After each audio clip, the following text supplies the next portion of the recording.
मैं हिंदू क्यों हूँ? इस प्रश्न का एक ज़ाहिर सा उत्तर है कि हाँ, अवश्य, क्योंकि मैं पैदा ही हिंदू हुआ। अधिकतर लोगों के पास यह चुनाव नहीं होता कि वे किस आस्था में पले बढ़े। यह उनके लिए एक चुनाव का आकस्मिक संयोग था, जो भौगोलिक और उनके माता-पिता के सांस्कृतिक घाट में लंगर डालने के प्रतिरूप में था।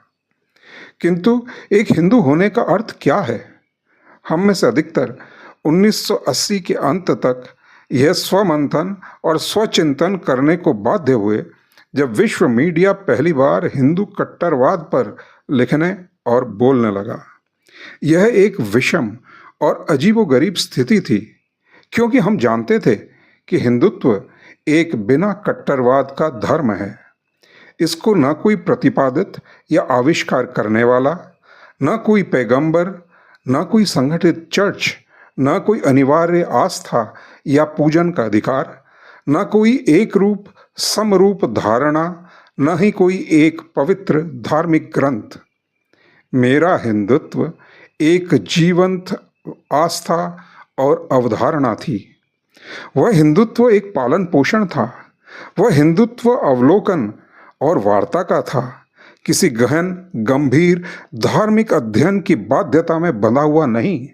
हाँ, यह अवश्य सत्य है कि इन दोनों में पारस्परिक अन्यता नहीं है, किंतु इनमें से कोई भी कुछ भी अनिवार्य श्रद्धा को हिंदू के लिए प्रतिपादित नहीं करता।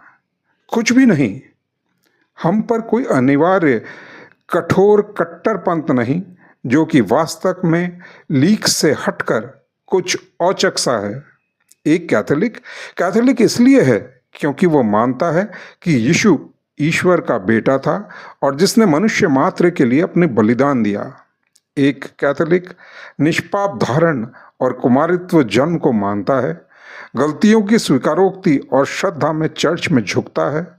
वो पोप द्वारा और अविवाहित पुजारित्व से पथ प्रदर्शित है।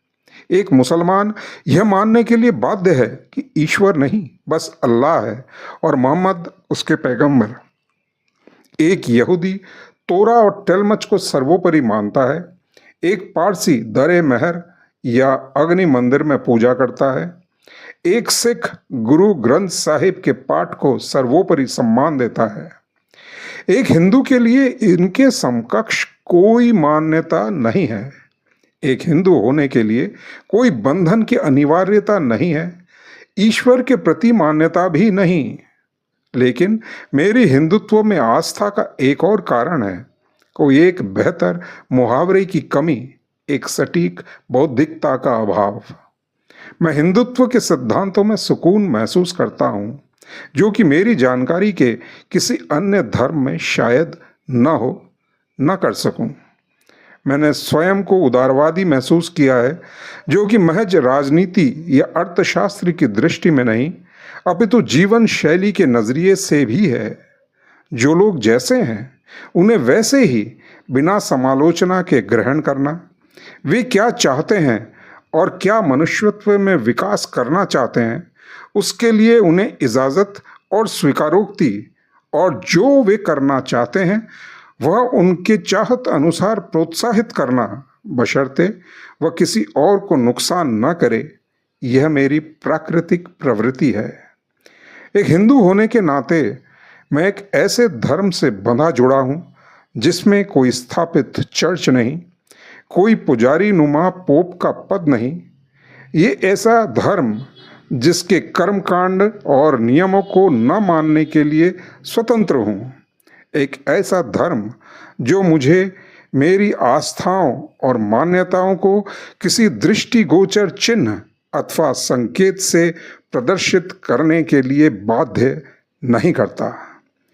मेरी पहचान को किसी समूह में शामिल कर उसे प्लावित कर देना, यहाँ तक कि किसी निर्दिष्ट दिन, समय अथवा बारंबारता से पूजा करना। कोई हिंदू पोप, हिंदू वाटिकन, कोई हिंदू धार्मिक शिक्षा और ना ही कोई हिंदू संडे है। एक हिंदू होने के नाते मैं एक ऐसी आस्था और मान्यता को मानता हूँ जो एक यथार्थ नानानुभूति का विकल्प प्रस्तुत करती है, जो अपने विभिन्न आराध्यों की पूजा अर्चना कर सकता है, मान सकता है, कर्मकांडों को माने या नहीं, जो पुरातन पद्धति और मान्यताओं को माने या नहीं, व्रत रखे या नहीं, जो सृष्टा के चतुर्दिक मौजूदगी और सृष्टि के प्रति आह्लादित भी हो और संदेह भी प्रतिपादित करता हो, ये दोनों 3500 वर्ष पुराने ऋग्वेद के नसदीय सूक्त में हिंदुत्व के विशिष्टता को वर्णित करता है। कौन जाने कि सृष्टि की उत्पत्ति कहाँ से हुई, उसने इसकी रचना की या नहीं, वह जो सर्वोच्च आसमान में सब अवलोकन कर रहा है, वह जो सब जानता है या न भी जानता हो, शायद वह भी नहीं जानता। मैं ऐसी धर्म या मान्यता से प्रेम करता हूं जो ऐसा मौलिक प्रश्न स्वयं इस विश्व के सृष्टा से पूछने का साहस करता है। यह डॉक्टर शशि थरूर का अंग्रेजी भाषण why I am a Hindu का हिंदी अनुवाद है। धन्यवाद।